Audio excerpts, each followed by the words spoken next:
Doma Sports Talk worldwide with some news from the world of boxing. So y'all know what time it is. You ain't in a rush to get concussed. Now, closing in on the Terence Bud Crawford and Errol Truth Spence fight. You know what I'm saying? July 29th. It's going down. I told you guys you got that Super Bowl feeling to it. You know what I'm saying? It's like, woo, this is going down. It's a real big fight. The juice is gonna start flowing the closer we get there. So it's like that. And I told you for this fight, it's like a legacy enhancer, right? Doesn't matter what happens, somebody's legacy is gonna go through the roof. You know what I mean? These guys are both decorated, celebrated, right? Acknowledged and respected in the world of boxing already. Regardless of what you say, both of these guys have been heralded pretty high in the annals of boxing. In the welterweight, for Errol Spence for having those three titles, and Terence Crawford obviously being called the number one pound for pound fighter for the last 8 years, at least being in the conversation. He's been getting respected. We'll come to some other reasons why he's been respected in a minute. But I'm just saying is Errol Spence and both of these guys have been considered top five pound for pound. So, when they fight, it doesn't matter. You see what I'm saying? That's what we talked about about 3 or 4 days ago when we were talking about it doesn't matter what scenario. If Spence wins early, middle, or late, awesome. If Terence Crawford wins early, middle, or late, even if it was a draw, you know what I'm saying? It's like the legacies go through the roof regardless. And the winner, his legacy is going to go through the roof no matter who it is. Errol Spence wins. Wow, man. He's undisputed welterweight. It hasn't been for a while. He's been able to break down the great Terence Crawford, puts that as his best win on his resume. And going forward, he's undisputed, goes to 154 and fights some people or whatever, maybe Tim Chu or something, right? But he's already respected and probably would go to number one pound for pound, albeit he would have only won in one weight division. But they still would, because of the fact of beating Terence Crawford, would probably put him there. Same thing with Terence Crawford. Terence Crawford wins no matter early, middle, or late. Doesn't really matter. You've undisputed in two different weight classes.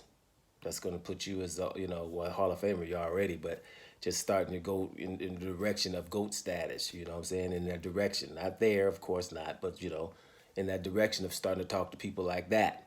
Because he would probably be trying to go to 154 to go fight for undisputed there, which is a different thing now that Jamel Charlo's doing something else. But anyway, the point is the legacies of both go through the roof. This is a legacy enhancer type of fight. And I just wanted to focus on what I normally, like to say every now and then, because I've heard that Freddie Roach, the trainer of Manny Pacquiao, he's got Terence Crawford in this fight, right? He says Terence Crawford just, is the better fighter, period, right?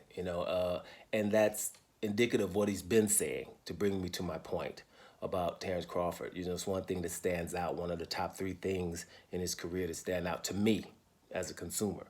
It's just like, hey, wait a minute. Manny Pacquiao was scared to fight him.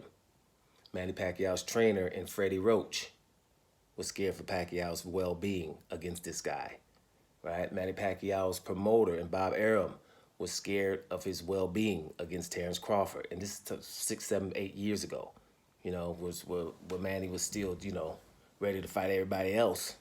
And everybody, the pundits, Stephen A. Smith and Teddy Atlas, now you better not mess with Terence Crawford. For me, that's one of the biggest feathers in Terence Crawford's cap, because Manny Pacquiao against anybody else, including Errol Spence, we can go straight to Errol Spence for the people, just to show you how it's relative. Manny Pacquiao's team were relieved when they had to fight Errol Spence instead of Terence Crawford. Everything I'm saying, just go Google it. Relieved. Oh, we only have to fight Errol Spence. Cool. We feel like we can beat Errol Spence because we're faster than him.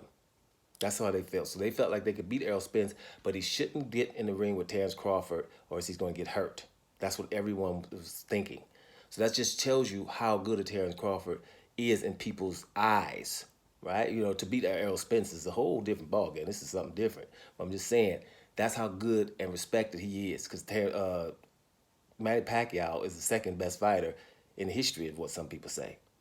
Right? And I'm just saying, people that are in boxing right now and have kind of picked sides on this next fight that's coming up might not like to hear these kind of things for Terence Crawford. Like, hey, man, so what? So what? But Let me just tell you, that means you're probably not a casual fan anymore. Because you don't tell Terence Crawford's story to a casual fan that comes in. Because that casual fan got dumb questions. You know what I'm saying? You're a casual fan, like, hey, they sit in and all of a sudden sitting in because y'all doing it, and one of the ladies is there and don't really know, and she's gonna ask, well, who's the best? Right? And you be like, well, lately, well, he just retired, Floyd Mayweather, and there's another guy, Manny Pacquiao, and stuff like that, right?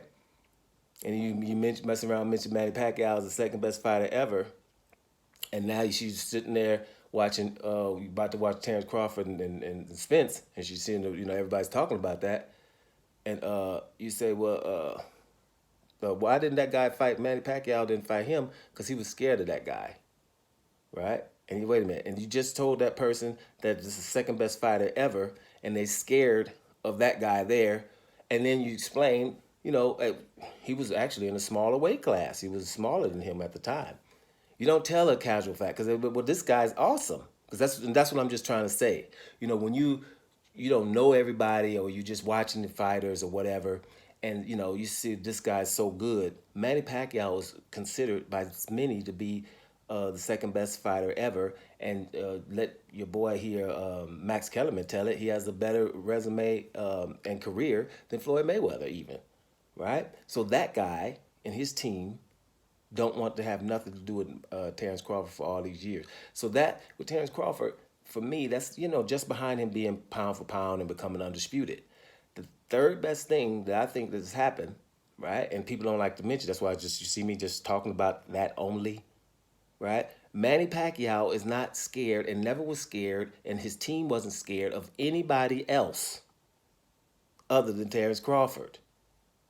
That means a lot. Doesn't matter what happens in this next fight. You know what I'm saying? But there's something you got to focus on stuff like that. That's ridiculous to me. You know what I'm saying? So yeah, when we're going up, we're going to this next fight right now, and it's gonna be good. May the best man win the damn thing. But Freddie Roach says Terence Crawford is going to win the fight, and that's because he was basically scared for Manny Pacquiao to fight him too. He considers Bud Crawford just to be the best fighter on the planet right now. And we'll see on July 29th because you don't still you gotta get through Van Helsing. Let's see what happens, y'all. Doma Sports Talk Worldwide, and I'm out of here, y'all.